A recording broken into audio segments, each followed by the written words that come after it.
it very far.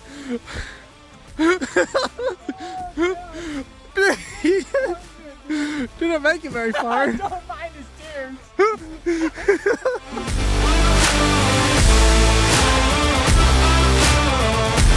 We got her prepped for the snow. We got the boggers on. We got 2-inch spacers on each wheel now. We had to widen the wheelbase out with the new body kit. We're gonna take her outside and see how she does in the snow. Now we have about 8 inches of fluff right now. We have no base layer yet. Now some things that are gonna happen here. I'm gonna be working on the body a little bit. I want to lower the body down just a tad bit more. So I gotta do some shaving in the hood here. The reason that it's this tall is because the front end is actually with the radiator bracket and stuff, the way I have it right now, it's taller than the rest of the machine. So I'm gonna do some modifications here, and then I need to redo the subframe. So that's the next step on this thing. I went ahead and rebuilt the front end of this with new bushings and stuff. We had some slop in the front end that needed dealt with. So that's all good and dandy now. So she's a 54-inch machine at this point.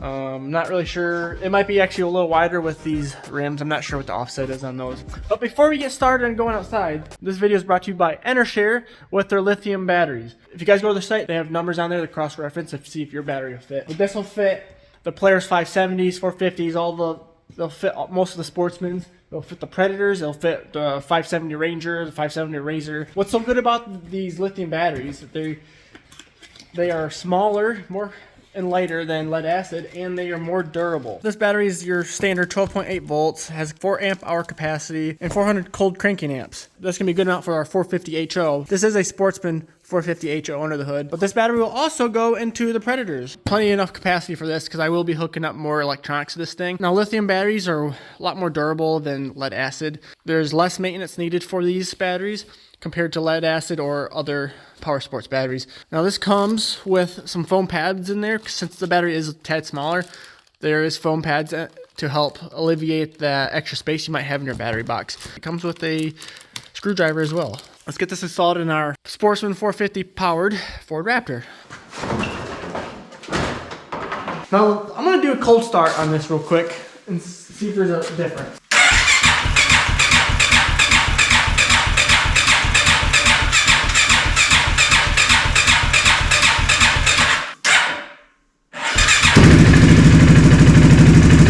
So here's just a size comparison of what I'm replacing. Now this one isn't telling me the cold cranking amps, but it's going bad. Alright, so now let's do a cold start with the new battery. Key on. Yeah,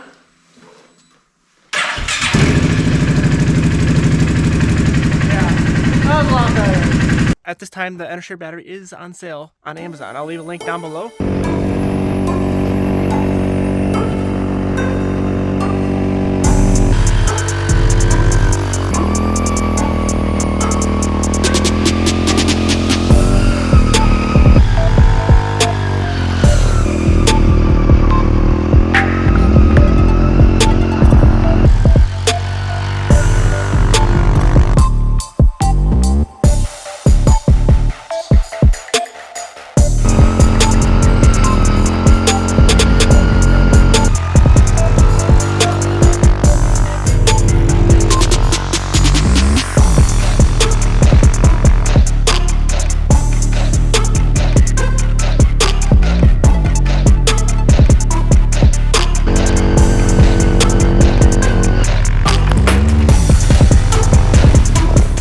Raptor is doing excellent out here.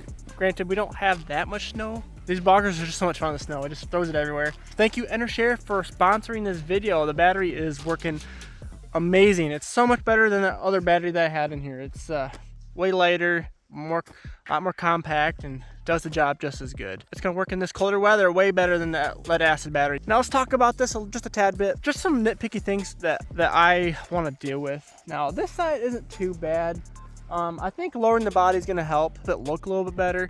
It's just the one thing that really gets to me is just, I mean, we're going for kind of a monster truck look. So you know, you got the truck on top, and then you have all the guts in the bottom, and that's kind of what we're going with here. There's just so much here that I just like to, I don't know what to do. I'd like to do something with. I think lowering the body is gonna help cover a lot of that up for sure. So that side ain't so bad where the CVT clutch case is, and it's ugly. From the side angle, it just doesn't look like I want it to be. Now you get to the front, and it looks awesome. I love how the front and the rear of this looks. So that's the next step. I'm gonna redo the gas tank. I'm gonna have someone make me a custom gas tank, so that works better. We're gonna put that bumper back on with the winch. That'll be on there, and yeah, we'll get the front end lowered. And now, actually, another thing I'm gonna do is I'm gonna add some spacers on the rear shocks. We're gonna pick the back up a little bit. Now, I had this set to how stock was, but when I move the shocks back, all that weight and leverage is pushing down on those shocks even more, even though I have them all the way stiff. So when I sit on it, it really kind of looks like a squatted Carolina squat truck, which I don't like that look.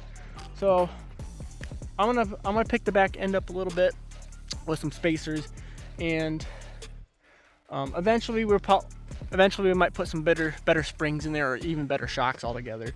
But that's kind of the next step of this thing. We'll do the dash and just keep working on it here and there. This got put on the back burner a little bit. Now it's time for the scrub and Noah to work on this truck. Not sure what the whole plan of this is yet, but it was funny nevertheless.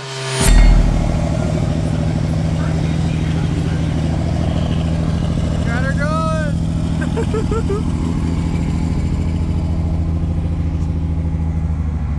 Fill issues. At 12 out. Oh yeah.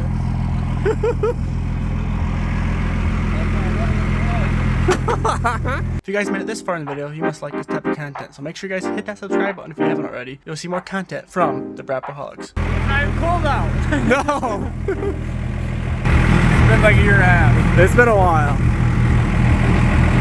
Oh, look at the tires. Oh my god. Woo! Oh yeah, there's plenty of life left for those bad boys.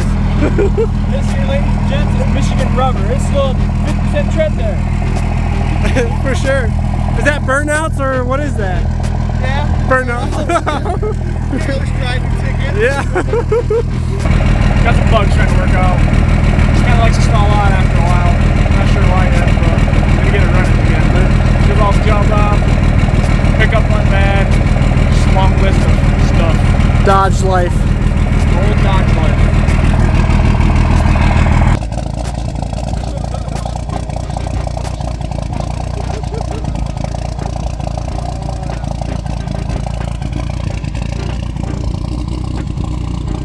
Clean truck, driven very nicely. Always taken care of. General maintenance always done.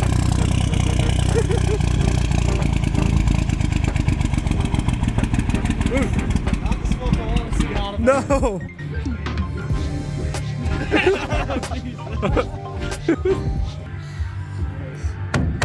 Only asking $30,000 for it. Yeah. I know what I got. I know what I got.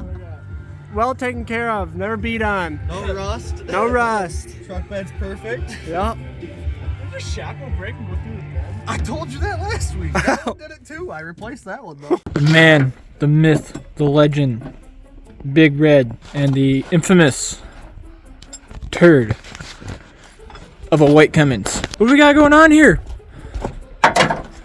Well, right now trying to put a fitting on my lift pump, replace the sender unit.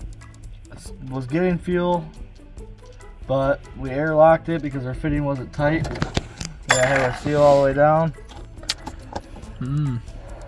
So what we're finding is he has another 97 12 valve Cummins that the KD pin came out and blew the front cover up. So we've been using that as a parts truck to get this one going for now, and we're finding out the hard way that there's a lot of differences between 95 and 97 fuel systems. So it's been kind of a constant fix this, but then I need these parts to go with the parts we took versus the parts we took off, and it's just been kind of a learning curve, but we're getting there. She'll rip tonight. If not, scrapyard. Probably not the scrapyard, but maybe. Yeah. But yeah, we should have pig going here in a little bit, and we'll catch you then.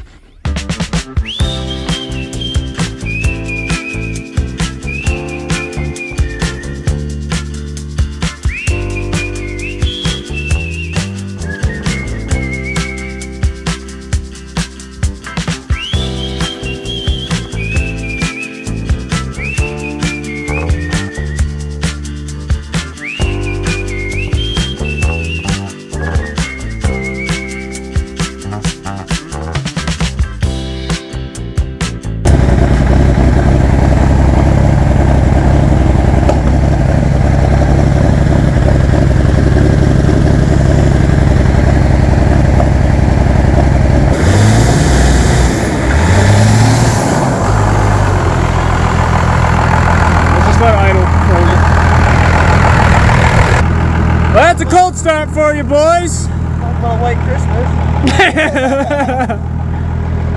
Jesus!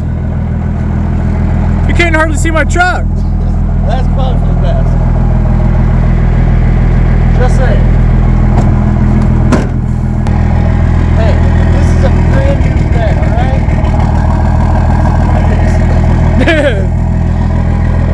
It's the finer details. Alright, hopefully she stays running and we're gonna let her idle for a bit. What in hillbilly roni is going on out here?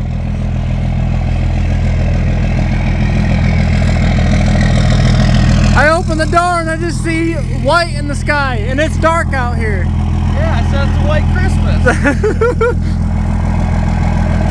I drove up for you. That's deep freak shit. I let it idle for a while and see. One of the lines we were trying to put on from the other truck, Grandpa must have messed with it because it was bent all the pet. Oh. We were fighting it forever trying to get it on. Damn. Hey, let's go the 2-year change though too, because everything changed. Well, it was all messed up. The lines were the same. But All the differences between 95 and 97 so far that we've noticed. We get the lift pump, the center unit, another thing we found was different. we're making this bitch it. We're making it to a 97. Once we get the parts, we're just 2 trucks. They're both gonna be 97. Yeah. Full conversion. I have a feeling I'm gonna have to tow this thing back home tonight.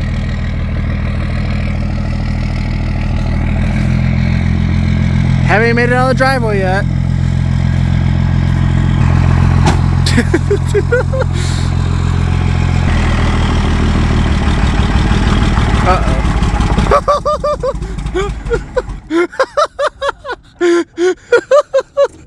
He didn't make it very far.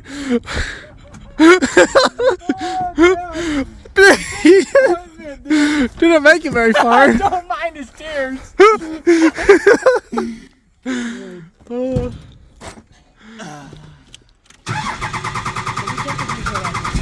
Oh no. He's crying. Oh.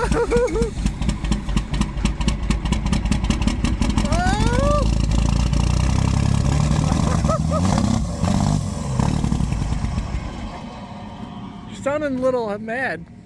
A little. Where the hell are you? I think you're out of fuel. When you have to body slam the hood.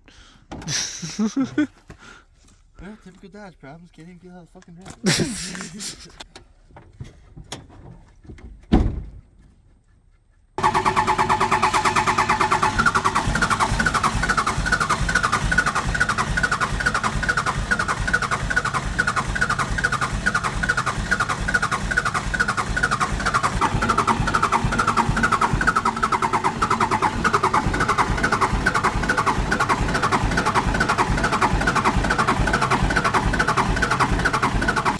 Well, it looks like I gotta get the Ford and push the Dodge back into the garage, like typical problems.